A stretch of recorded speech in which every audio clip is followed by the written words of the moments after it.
খালেদা জিয়ার চলে যাওয়ার সঙ্গে সঙ্গে দেশের রাজনীতির একটি অধ্যায় শেষ হয়েছে, কিন্তু একজন মানুষের কাছে একটি পুরো জীবন হঠাৎ থেমে গেছে। এই মানুষটির নাম ফাতেমা বেগম। তিনি কোনো রাজনৈতিক ব্যক্তিত্ব নন, তিনি কোনো পরিচিত মুখ নন। তার ছিল না ক্ষমতা, ছিল না পদ, তবু তিনি ছিলেন সবসময় সবচেয়ে কাছে।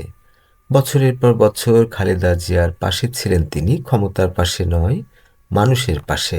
খালেদা জিয়ার অসুখে তিনি জেগেছেন রাতভর ক্লান্ত শরীর নিয়ে, তবু দায়িত্ব ছেড়ে যাননি।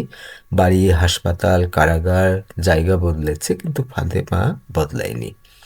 ওষুধ খাইয়েছেন, হাত ধরে বসে থেকেছেন, কখনো কথা বলে, কখনো নীরবে। যখন অনেকে দূরে সরে গেছেন, তিনি তখন আরও কাছে এসেছেন। 2018 সালে খালেদা জিয়া কারাগারে গেলে ফাতেমা স্বেচ্ছায় তার সঙ্গে যান। না ছিল ক্যামেরা, না ছিল কোনো স্বীকৃতি, ছিল শুধু দায়বদ্ধতা। মানুষ তাকে বলেছে খালেদা জিয়ার ছায়া সঙ্গী, কিন্তু আলো নিভে গেল, ছায়াও যে একা হয়ে যায়। আজ সেই আলো আর নেই। খালেদা জিয়ার মৃত্যুর পর ফাতেমা নীরবে দাঁড়িয়েছিলেন পাশে। চোখের জল ছিল, কিন্তু মুখে কোনো কথা ছিল না।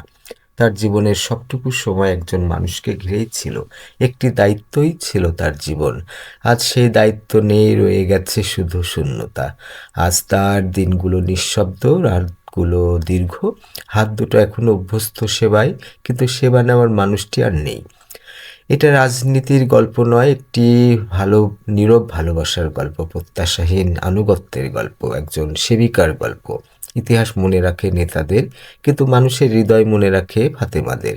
কারণ সবচেয়ে গভীর ভালোবাসা অনেক সময় কোনো শব্দ ছাড়াই জীবনের পাশে দাঁড়িয়ে থাকে।